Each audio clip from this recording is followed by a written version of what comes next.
नमस्कार, मैं हूं आपके साथ मयंक। आज 28 तारीख है, जंग का 29वां दिन और पिछले चंद घंटों के अंदर बीती रात क्या डेवलपमेंट हुए हैं वो सब खबरें मैं आपको दिखाऊंगा। देखिए, बहरीन पर हमले हुए हैं, कुवैत पर हमले हुए हैं, कतर पर हमले हुए हैं, सऊदी में एक बार फिर अमेरिकन बेसिस पर ड्रोन स्ट्राइक्स हुई है।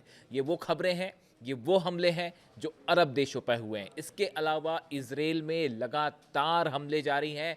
हिजबुल्ला रॉकेट से हमले कर रहा है, बैलिस्टिक मिसाइल से हमले कर रहा है और एक बार फिर ईरान की तरफ से बड़ी मिसाइल अटैक्स हुए हैं इजराइल के अलग अलग शहरों पर, तेल अवीव पर, हाइफा पर, अशदोद पर। ये तमाम इलाके हैं जहां पे लगातार मिसाइल्स गिर रही हैं, लगातार ड्रोन्स गिर रहे हैं, जिनकी तस्वीरें सामने आ रही हैं।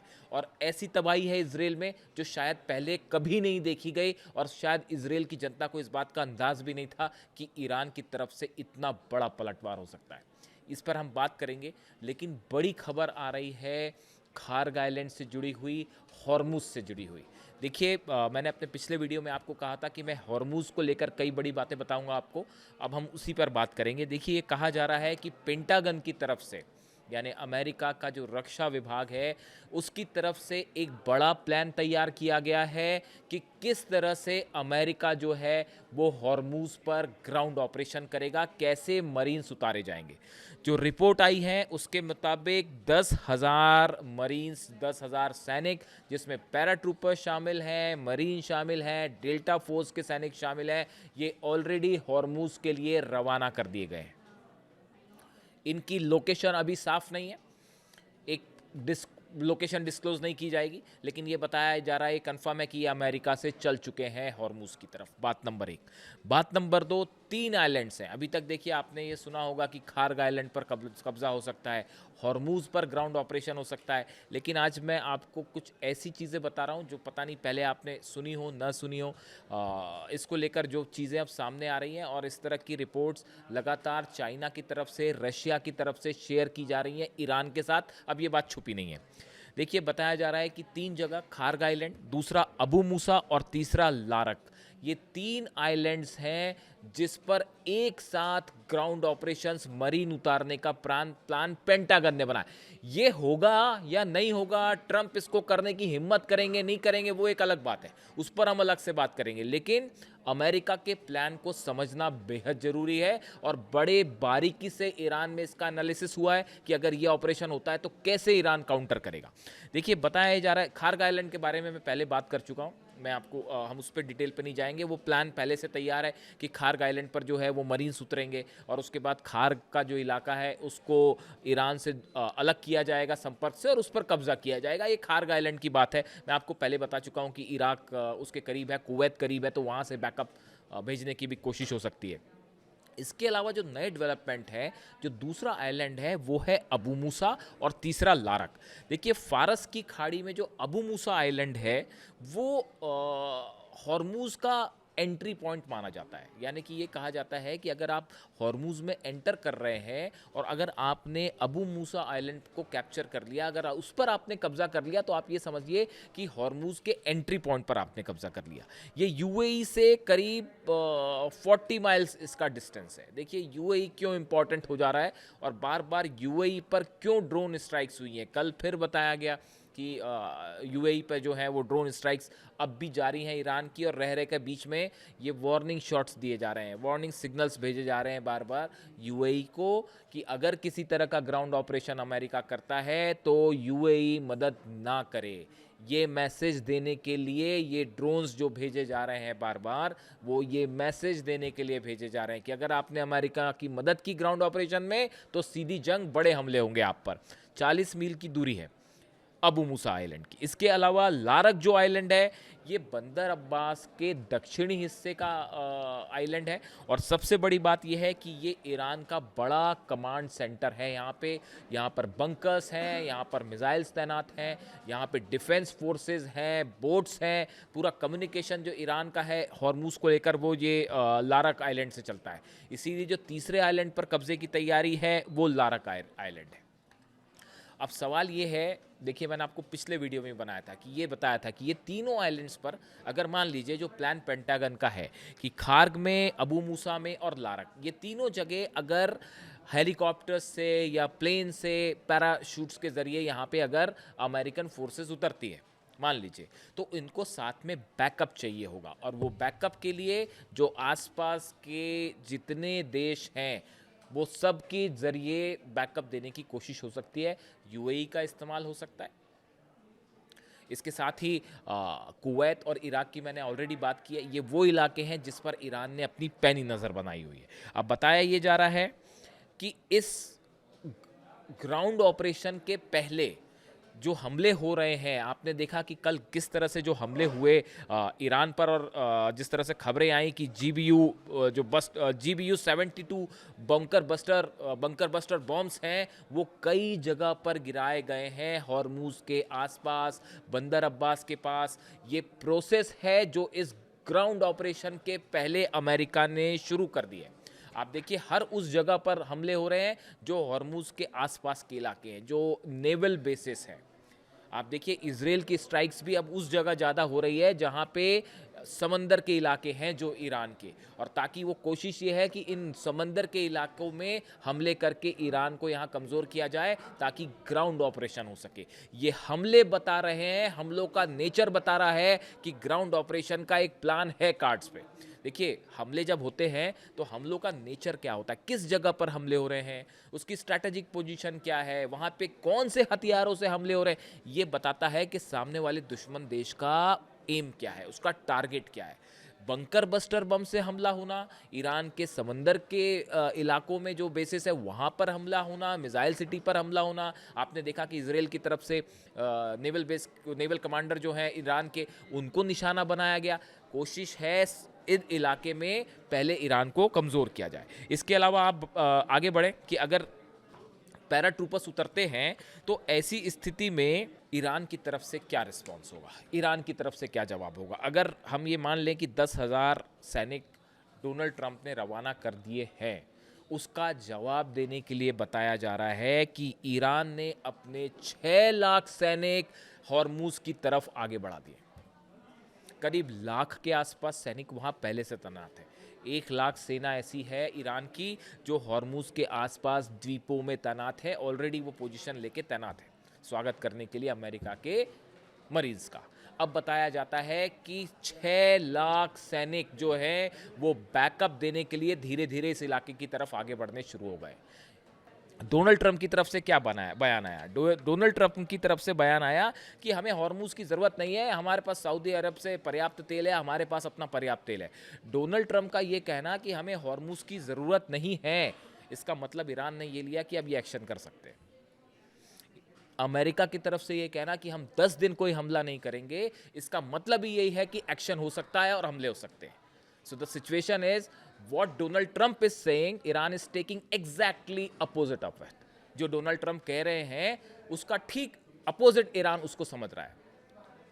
अमेरिका की कोशिश होती है कि किसी भी तरह का जो एस्केलेशन है उसको कम करने की कोशिश की जाए, ईरान अपना एस्केलेशन और बढ़ा देता है। ये एक पॉलिसी होती है कि एस्केलेशन का जवाब आप उससे बड़े एस्केलेशन से दीजिए ताकि सामने वाला दुश्मन जो है वो आप पर अगली उसकी पॉलिसी ही खत्म हो जाए।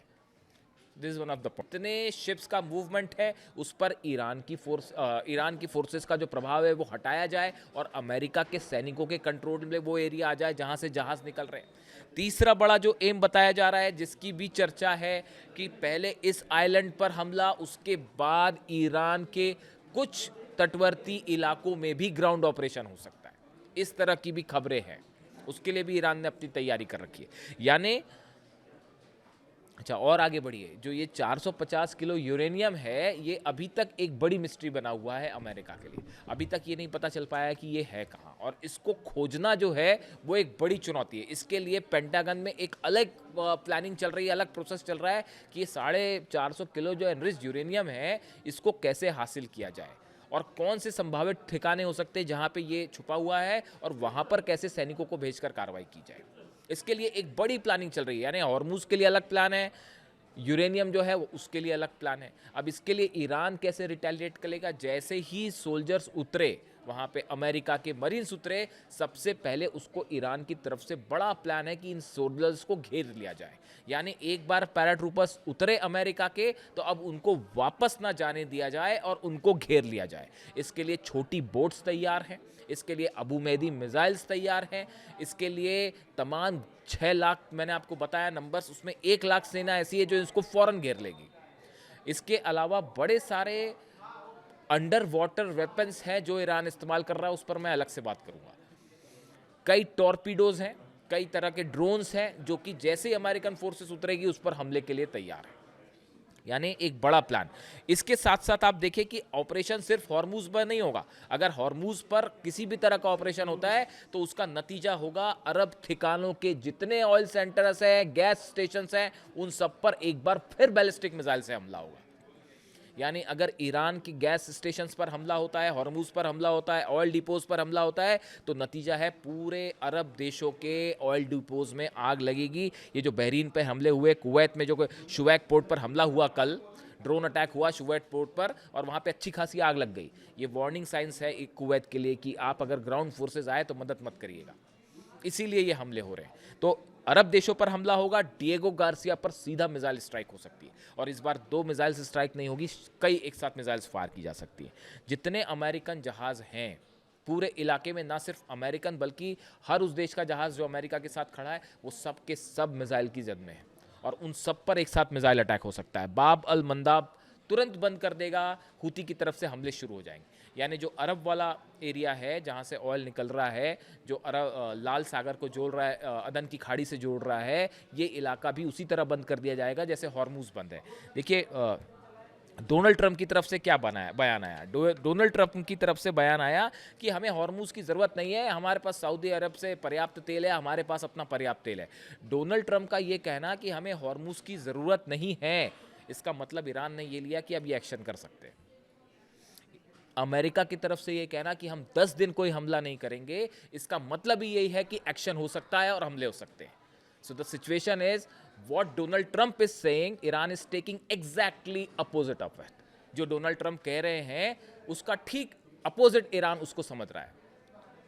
अमेरिका की कोशिश होती है कि किसी भी तरह का जो एस्केलेशन है उसको कम करने की कोशिश की जाए, ईरान अपना एस्केलेशन और बढ़ा देता है। ये एक पॉलिसी होती है कि एस्केलेशन का जवाब आप उससे बड़े एस्केलेशन से दीजिए ताकि सामने वाला दुश्मन जो है वो आप पर अगली उसकी पॉलिसी ही खत्म हो जाए। This is one of the point. अब देखिए इस सिचुएशन में अब्बास अराक्ची विदेश मंत्री जो हैं ईरान के, उनकी तरफ से क्या बयान आया। उनकी तरफ से बयान आया, मैंने आपको पहले भी कई बार कहा कि ईरान के विदेश मंत्री बेहद नपे तुले शब्दों में बात करते हैं, कब कहाँ क्या बोलना है बेहतर तरीके से जानते हैं और कभी आपने उनको गुस्से में नहीं देखा होगा, नाराज होते हुए नहीं देखा होगा। लेकिन आज मैं आपको उनका दूसरा बयान बता रहा हूं जो एग्रेसिव बयान है ईरान के विदेश मंत्री का। अब्बास अराक्ची का यह कहना, ईरान की तरफ से बातचीत या सीज फायर वाली पे बात करना भी एक प्रकार से हार स्वीकार करना है। यानी वो बता रहे हैं कि ईरान किसी भी सूरत पे किसी भी तरह की टॉक्स को तैयार नहीं है। मैंने आपको पहले ही कहा था, जब तक ईरान के विदेश मंत्री किसी बात को ऑफिशियली अपने हैंडल से नहीं कहते हैं या उनका बयान नहीं आता है, आप इस पर विश्वास ना करें। और देखिए पूरी की पूरी वो बात सच साबित हो रही है। कितनी तरह की बातें हुई कि पाकिस्तान में टॉक्स हो रही हैं और ये पहुंच गए, वो पहुंच गए, अब सीज फायर हो जाएगा, जंग खत्म हो जाएगी। मैंने आपको पहले ही कहा था, जब तक अब्बास अराक्ची साहब ना कह दें किसी बात पर विश्वास मत करिएगा। और वे सब के सब दावे जो है हवाई साबित हो गए। और अब उनका कहना है कि सीज फायर करने का मतलब, बातचीत करने का मतलब हार होगी ईरान की। मतलब ईरान किसी भी तरह से बात को तैयार ही नहीं है। ये तो तब सोचना चाहिए था ना जब आप सुप्रीम लीडर को निशाना बना रहे थे। आपने उनको टारगेट किया जो करोड़ों लोगों के लीडर हैं, जिनमें करोड़ों लोगों की आस्था है। ऐसे लीडर को आपने टारगेट किया। आपको क्या लगता है कि ईरान ये जंग रोक देगा? जब आपके मन में आए आप जो है वेनेजुएला पर हमला कर दीजिए, फिर आपके मन में आए आप ईरान पर हमला कर दीजिए, फिर कभी कहें कि आप ग्रीनलैंड पर हमला कर देंगे, फिर कभी आप कहें कि हम कहीं और हमला कर देंगे। जब मन आएगा जब टैरिफ लगा देंगे, जब मन आएगा टैरिफ कम कर देंगे। ईरान ने इसके खिलाफ जंग छेड़ी है। ये जो मिसाइलों विजाली वाली जंग है तो होती रहेगी, दो देशों के बीच में जंग होती है। ईरान असली, यही बात अली खामेनी साहब ने कही थी कि ये जो जंग है वो ऐसी मेंटालिटी के खिलाफ है जो हमले में विश्वास रखती है। हम उस मेंटालिटी के खिलाफ जंग कर रहे हैं और इसीलिए अली खामेनी साहब ने कहा था कि किसी भी सूरत में जो है वो हम अमेरिका के सामने नहीं झुकेंगे, हम सिर्फ झुकेंगे तो अल्लाह के सामने, अपने खुदा के सामने। उसके अलावा हम ना किसी से डरते ना कभी झुकते। उन्होंने ये सब जो बातों का प्रोसेस है ना, मैं कई बार वीडियो बना चुका था ये, और कई बार मैं ये बात को कहता था कि भले ईरान बात कर रहा हो, लेकिन अली खामेनी साहब जो है हमेशा इस बात को कहते थे कि अमेरिका कभी किसी बात पर कायम नहीं रहेगा, हमेशा धोखा देगा, इसलिए उनसे बात करने का मतलब ही नहीं है। और देखिए आज वही बात सच साबित हुई और अब वही बात पर ईरान आगे बढ़ रहा है। अब जहाँ तक ये बात जहाँ से हमने शुरू की है कि